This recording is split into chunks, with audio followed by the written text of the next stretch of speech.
So, in this game on the red side, we have Legatus and captains, who are unnamed. And over on the blue side, we have Razman and Nandemann, which are Nandemann. Nandemann. And this is Paddy Field. So, are you ready, Val? I'm as ready as I'll ever be. Okay, 3, 2, 1, go. So what decks are we looking at? Right, so exactly the same as before. So, Legatus is playing a Eurocore deck, Captain's a Blue Dragon. Nandemann, his omnipresent blue motorized, which he's had quite a bit of success with so far. And Razman with his Commonwealth, which brings pride to my British heart. Even now, I can envision paddling the UK across the Atlantic away from Europe. You know, the only way it can go, really. For God's sake, Val. It has to be done. I haven't done it yet. Two Challenger 2s. Okay, at the start in Foxtrot. Just look at that. It's beautiful. British tanks. No Europeans. All No Brits. Europeans. And Wow, I just said about going on a vacation. Nandemann starting with some Scandinavian command units. Is there any particular reason why they use that particular Scandinavian unit? Is it because it's amphibious? I honestly don't know, to be quite honest. I think, to be honest, a lot of the command units are kind of interchangeable, really. Yeah. Well, there's not many units placed on either side at the moment. I mean, there's some of these Challenger 2s, of course, supported by the Stormer HVM. But let's just talk about the game as a whole. I mean, who do you think is going to come out of this? We have a reasonable long game to look at. Do you think either team's going to beat out over the other? I feel like Razman and Nande are definitely the favourites here. Also, just to let you know, Razman did just let me know. Apparently, the Swedish command is faster off-road and it's 5 points cheaper than those with the same off-road speed. So thank you, Razman. Well, there you go, guys. Some Nuggets insider of information knowledge from the pros who are playing in front of your eyes as we speak. So, yeah, that's good to know. I mean, I guess I'll change that in my decks now. And so will everyone else who's watching the stream. So a couple of Fux Milans coming out of Nandemann with the Milan squads in them. I actually really love that combination. I think that's one of my favourite combinations in Wargame. It's like the Fux Milan with Milan squads, because you just get so many ATGMs. And the Fux Milans are only like 20 points. And then 17 AP. Yeah, they're like 20 points. And then you get a Milan 2 squad, which is another like 20 points, I believe. It's like 40 points for double ATGM squads. It's amazing. I love it. But not too much different than normal here. Hachi Nanashiki's coming out of Nandemann. It's got some of the XA180s with like Stormers and so on. So pretty standard stuff. Has Captain started to place infantry? Yes, he has. He's got his Ninja up there. I love this Blue Dragon deck. I think it's really cool that he's actually using it in a tournament. I never thought we would see Blue Dragons. What do you even think about that? I mean, honestly, I don't think they're particularly amazing. The heavy tanks are okay. Their infantry is not the best. They have some really nice transports, though. Like just as I said, he puts down the Roku WAPCs, which are really cool. But again, they're okay. I think that's my description of Blue Dragons. They're okay. They are okay. That's they're Val's not official terrible. review. Not terrible, but not great either. Their air superiority isn't that amazing. Their anti-tank options are not great either for anti-tank planes. Have a very nice seed plane though, to be fair. And yeah, I mean they have the K1s as well. You can't deny that. K1s are very nice, but again, they're okay. I think okay. I think Blue Dragon Armored is very good, honestly. Mainly because you can still get like Shuju Buntai in like the WAPCs and stuff, or in the KFV 4050s as well. Very good APCs with the Shuju Buntai. And that deck can be so strong because of the amount of Koimaru you can get. So yeah, anyway, on this map, where do you expect both teams to really fight it out? I mean, I'm expecting Razman to probably shove those 2 Charlie 2s into Hotel, and if he does, he'll get a very nice, well, probably win a very nice victory down there, because, I mean, there's not too much that can stand up to 2 Charlie 2s, it has to be said.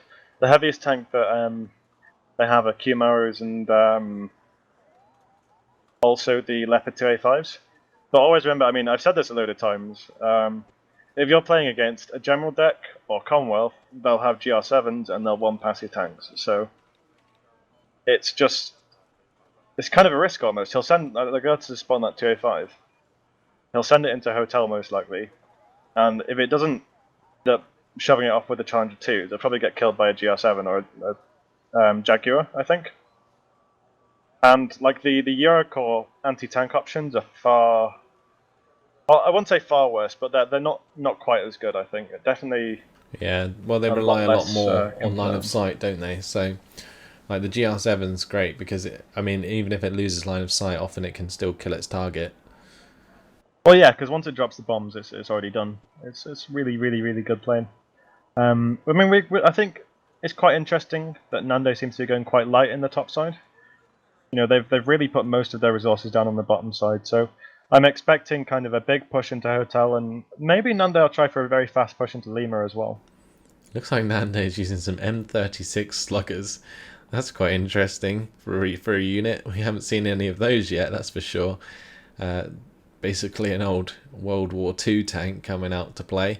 Well, we did see a few in the last game they played, but only about 4 or 5, I think. Oh, okay. I didn't notice them in the mix, but yeah, I think he's just taking enough so that he can fake a presence in Bravo almost. Like if they were to roll straight through, I'm pretty sure captains could just wipe out Bravo entirely. But if he shows some sort of strength there with the Leopards and those guns from the M36s, then maybe that will deter an enemy push into Bravo, and that will allow them to use the rest of their forces in the centre and bottom with Razman and Nandemann. So it looks like they want to focus on securing Hotel and maybe some of these centre sectors very early on, whereas on the other side Legatus will be bumping into Razman, but there's a few helicopters from Legatus, and I'm not entirely sure where they are going to go. I imagine they'll probably drop into the town he's marked. I mean, that is very important if you're the red side to defend, because it gives you a really nice position for ATGMs, which is what I think he's probably got Milan F3s in that Panther. It is a ATGM squad. So yeah, recon the Milan, I think. But we're off. Yeah, we're underway after quite a long deployment phase, about 7 minutes. It seems pretty normal in this tournament. It's all to play for, really. I think Legatus and captains would they already be out? I think they would be. I think yeah, they are already out, unfortunately. But you know, again, fair play to them. They're playing the game, even though yeah, they have to play on. So not looking the good for games must go on. True. And these Lynx AH7s are moving up very quickly, probably with the SAS and SBS, and we'll see exactly what the engagement looks like shortly. That ninja coming across, will it be able to pick off any of these AH7s, I wonder? The Tiger 2 as well. Oh, looks like the SBS just got on the ground quick enough, and so did the SAS. And it looks like the SAS might manage to take down the Tiger. Nope, not stunned. yet. Or taken even. And the Sneb takes them out. The rocket's there doing the job. The Ninja almost got taken out by the other SAS squad, which means the Lynx AH7 in Echo remains alive, but the Tiger pulling that off is actually quite big because it removes the recon just below Echo and allows Legatus to not have to worry so much about his units being spotted. However, Razman has still got the Recce heading into Hotel. That Crotal probably going to shoot down the Panther. There goes one. See if the Pirate goes down as well. Yes, it will. And now the Challenger 2.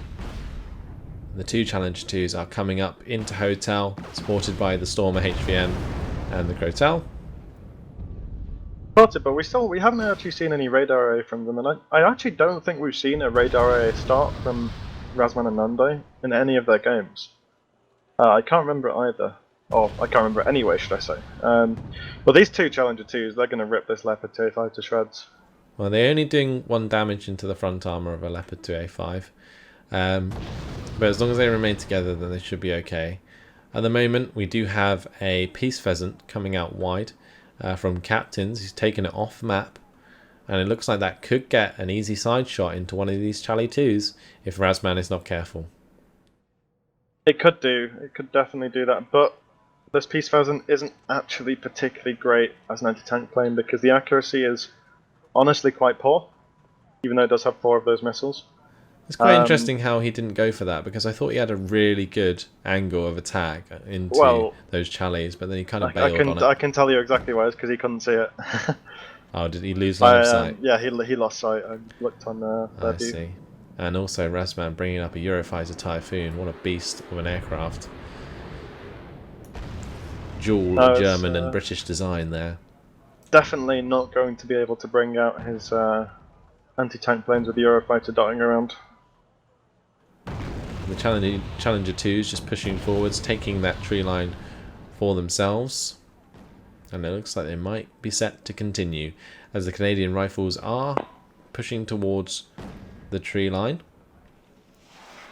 And if they can get in there, they can put serious pressure on those Roland 2s, and that could open up the skies for an attack. The KF-16C took down the Eurofighter.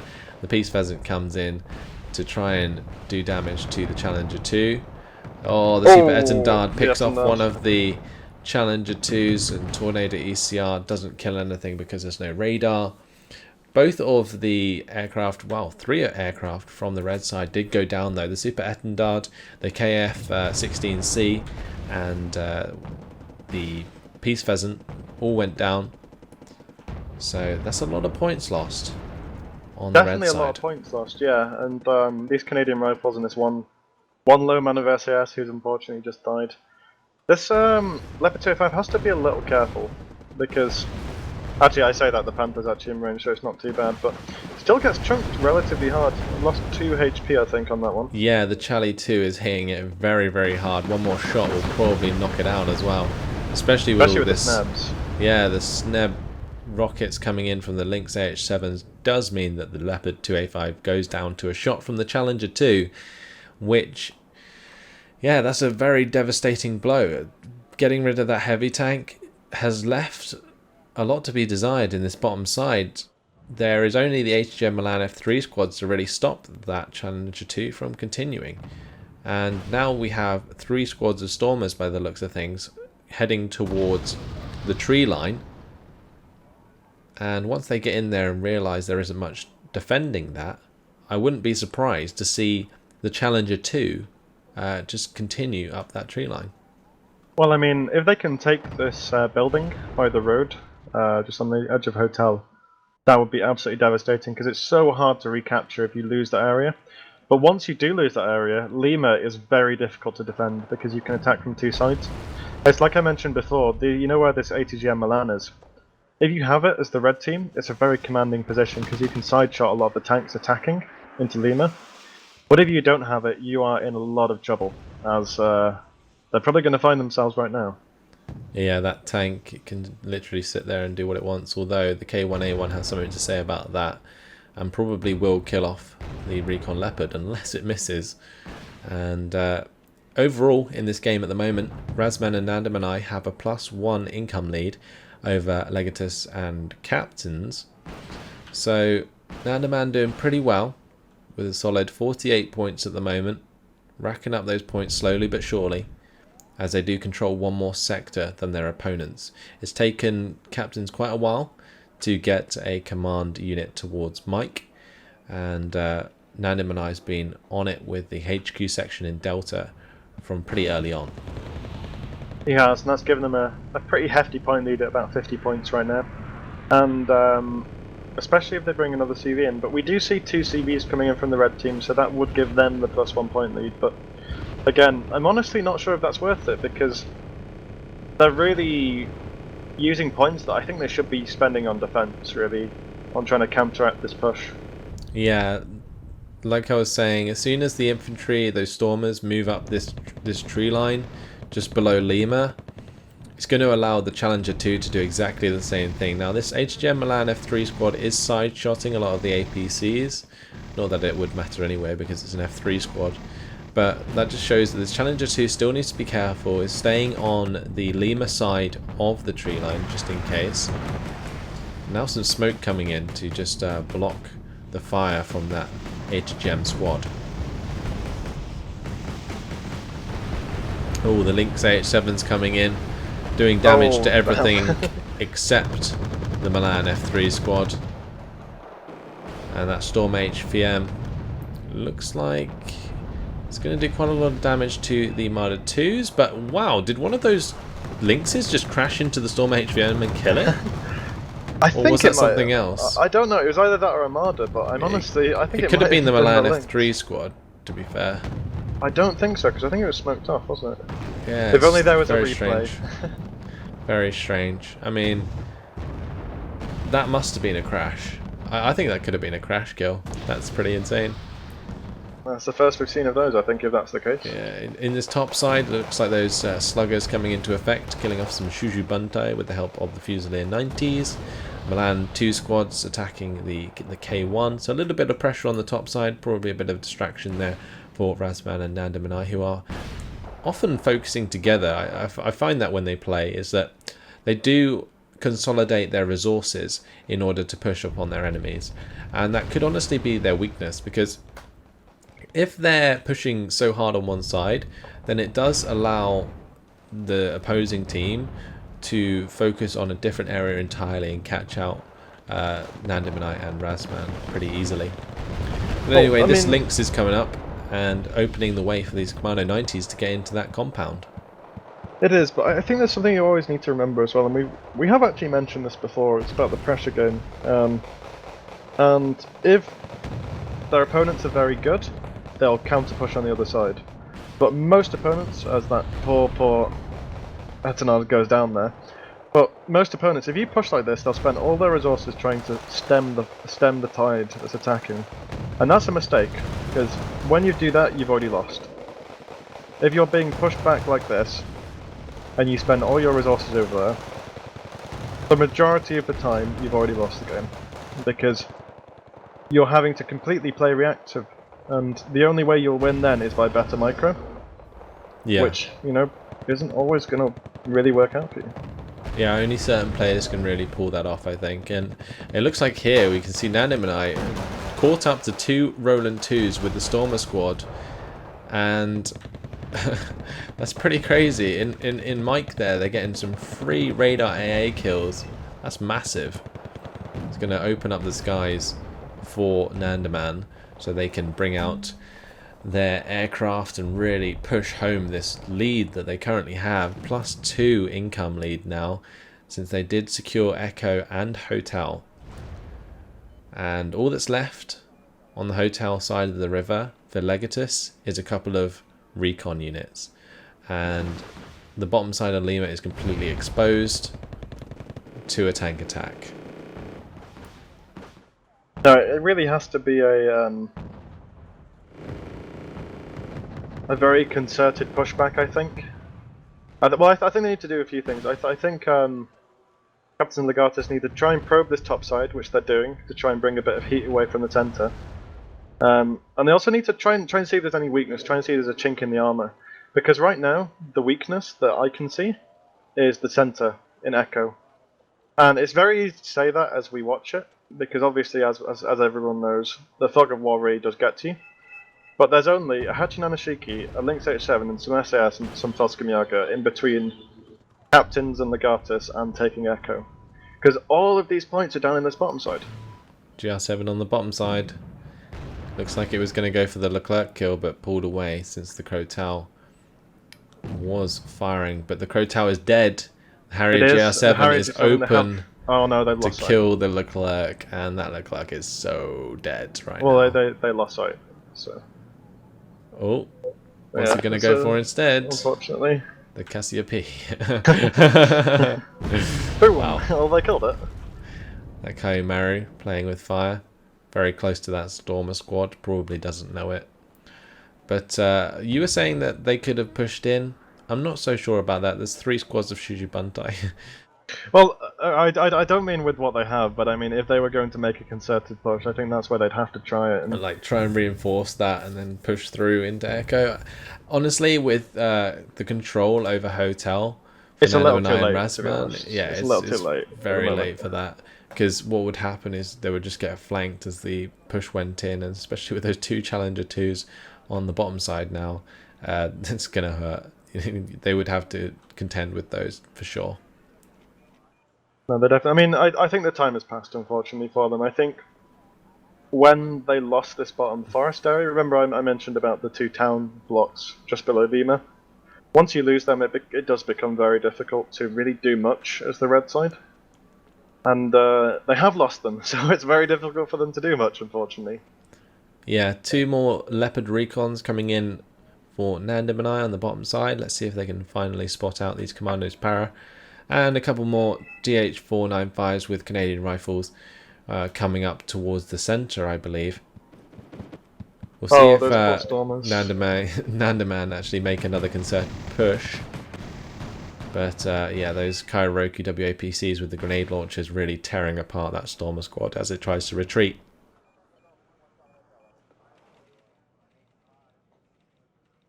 I think Nando definitely have to try and keep those hidden, to be honest.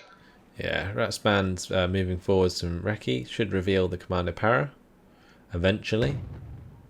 The Leclerc getting a side shot onto one of those Leopards. And now the GR7's coming in. It's got its bombs off. And goodbye, Leclerc. 1 health. One of those must have hit the front armor. Oh, no. Or does it have 4 front? Oh no, armor? because it should only hit the top armor, but it's 3 top armor. Yeah, but the angle of attack then was maybe it missed one of the bombs. I'm not sure. Yeah, I think it must have. Either way, GR7 did just go down. I think it's hanging around a bit too long on the backside there. Got shot down by the Kinsam closed arrow and the ninja.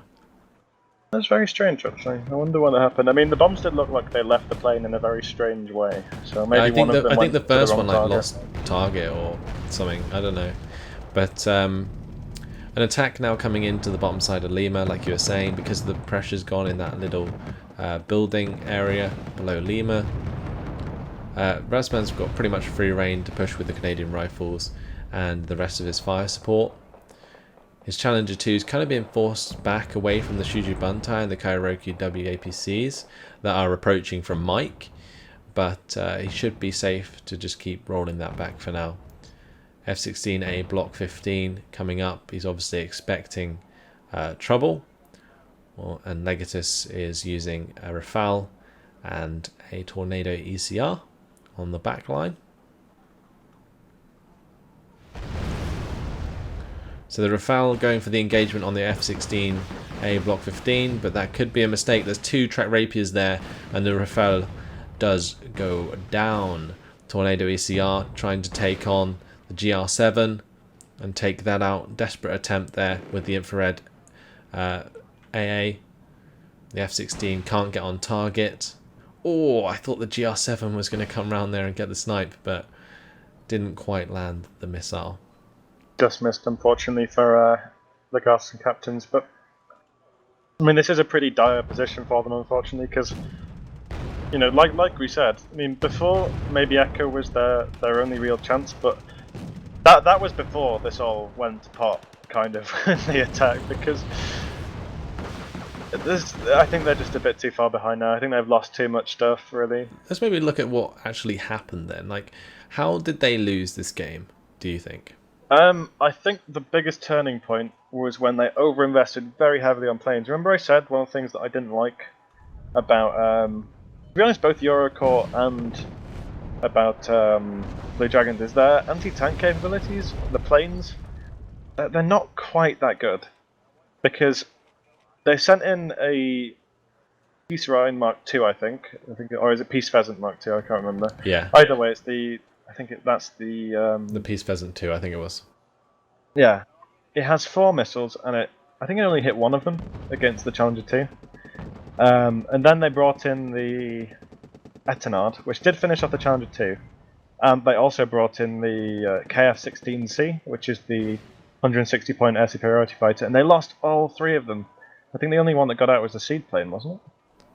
Yeah, the one that followed up. Yeah.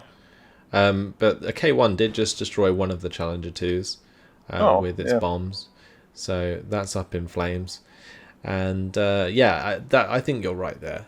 As soon as we saw those aircraft come in and not be as effective as they should have been, it really left the door open for Razman to just push through with his Challenger 2s, like basically, unaffected. Because as soon as he took out the Leopard 2A5, it left literally nothing in that tree line below Lima, and that allowed him to move his Stormers in, which then opened the gate for the rest of his unit. And then he cleared out that compound below Lima, and now he can just freely push into Lima, forcing back that K1A1, killing the Shuju Bantai in the open now. And that Hachinana Shiki is so close to finding that CV, and as soon as it does, Lima is neutralized. So a +2 lead now for Nandemann, and I would not be surprised to see a command already on its way. Yes, it is. The Leopard AS1 is coming down the road in order to secure Lima now, and that will put them up to a +3 lead, which is definitely very, very good. Well, the Nandemann can, I think, is what I've got to say about this game. I think they won on some good micro in the bottom side, and also some nice kills on the enemy planes, because it tipped the scales a lot in their favour, I think. Yeah. And it's just very unfortunate, really, for Captain and Legatus, that they had quite a few kind of unlucky deaths with their planes and that sort of stuff. But again, all credit, you have to give the credit to Nande and Razman, because Captain and Legatus didn't lose this game. Nande and Razman won the game, I think, is the best way to describe it. Yeah, the Flak Panzer Gepard A2 there from Legatus did actually just shoot down a GR7, so that's going to stop another Leclerc from being harmed anytime soon. But the engagements are still going on. They're still fighting till the end. Some Marder 2s coming in. I bet you they're thinking we can probably put enough together to push this back. And honestly, maybe they could. If they brought in enough heavy tanks, I think they could definitely force something against Razman and Nandemann. But now they are being collapsed on. There's no way they're getting across the bridge from November to Hotel. And they're really going to have to consolidate in Mike and push towards Lima or down to Hotel. And that's kind of what they're trying to do, but there's just too many enemy forces still alive. Yeah, I think the problem is that, like, for every unit they send to consolidate in Mike, Nande and Raz send another unit to consolidate in Lima and just below that in the forest area. It's just very unfortunate for them, I think, that they had quite a bad start, and it's one of those things where this game was decided quite early on, I think, but it took a while to actually show itself in fruition, if you know what I mean. Yeah, but another GR7 coming in, managing to get all of its bombs off, is going to get shot down by the Gepard A2, but the Leclerc is definitely dead. There was no way that was hitting any front armour, as all the bombs came in from the side angle. Well, they always hit top armour. So. Well, I don't know. I honestly think they could hit the front armour. Like, you say they always hit top. I think if you drop it and, like, the bombs can go off target for a little bit and they drop down, surely it's modelled so that it would still technically hit the front armour. I mean, it can't always count as a top armour hit. I think it does. I mean, that's why it's so effective. Yeah, fair enough. I mean, I can take your word for I'm it. not sure. If I'm wrong about that, obviously someone correct me, but I'm pretty sure. Well, I'm sure the stream will love to correct us if we're wrong, or whichever one is wrong. I don't know. You guys can sort it out for us. But as we move on, Panzer Grenadiers throwing themselves into the fire of Grenadier Rifle 85s, Challenger 1 Mark 1s, and the Challenger 2. They got Challenger 1 Mark 1s at the bottom, taking on the K1. But 2 vs 1 is never going to end well. Definitely not. This is. I think this is definitely over. I mean, I thought it was over a couple of minutes ago, but now it's +3 lead. They're pushing into the bottom side of Mike now. It's just a very. It looks like Nandemann's had enough. They're just gonna go for it. Just gonna go for it. I mean, there's no point in waiting for Legatus and Captains to build up their forces and make a push. They're just gonna push back at them. And it seems as though Legatus had the idea that this Leopard 2 armoured command would come in and try and contest Lima, but honestly he's going to have a hard time getting that anywhere near Lima at this point, as the Challenger 1 Mark 1s are coming in the bottom side there with the Recon Leopard, and the Challenger 1 Mark 3 is pushing on the top side with the Challenger 2, Stormer HVMs following up with the Track Rapier FSA, and this is pretty much a solid push, the solid 3 push, as I'd like to call it. Recon, 3 push, tanks, and AA. It's all you need. And then infantry too. They've got 2 Stormers. No, doesn't count. Does not count. Because for the week, the 3 push comes from air-land battle, where you didn't use infantry very often. You just relied on the tanks, the recon, and the AA in the open fields to just basically roll over the enemy, and infantry would only ever be used to hold towns. So yeah, that's basically what they're doing now. The Challengers roll forwards, the AA follows up, and as you can see, the F1 will likely get shot down as it tries to kill the Challenger 2 and fails. Does leave it on 4 health, but not good enough, as they've already rolled through Mike and neutralized it. And now the Canadian Rifles on the top side from Bravo pushing into India, realising there's not much defence up there since they used their defending forces to probe into Bravo originally. Yeah, Captains and Legatus left themselves open all over the map. And now there's even some recon tanks in the bottom side, an A-10 Thunderbolt coming in. When you know things have gone crazy. Yeah, that Kyler's dead. F-16A Block 15 might manage to shoot down the Ninja if it gets a infrared missile off. But just like that, Captains see the F-111Cs surrender. Have surrendered. A nice bombing strike comes in from the F-11Cs. Trying to get some snipes, I believe, but not guessing quite right. And as Legatus surrenders, that will be the end of the game. And Nandemann take the victory in 24 minutes and 51 seconds. The kills and deaths tell the story of this one. What did you think of that, Val? Well, I have to say, fair play to Legatus. He didn't actually surrender. He fought on to the very end. Fought on to the 500 conquest points. But, you know, it was one of those games where a few kind of bad... Well, I say bad, some kind of unfortunate deaths and a few kind of less than optimal choices, we'll call them, with the aircraft really just kind of set them behind, unfortunately. And once you're behind, and that's you know, real credit to a team like Nandemann, like Nande and Raz. Once they got a lead, they just grabbed hold of it and clawed their way straight through to a 4-point lead and a 500-point victory. Well, once they had that lead, there was no going back. They just kept going. They kept the pressure up, they kept the attacks up, and that entire game, Captains and Legatus were on the back foot. And once you're on the back foot, it's very, very difficult to win the game. Yeah, I think it's just...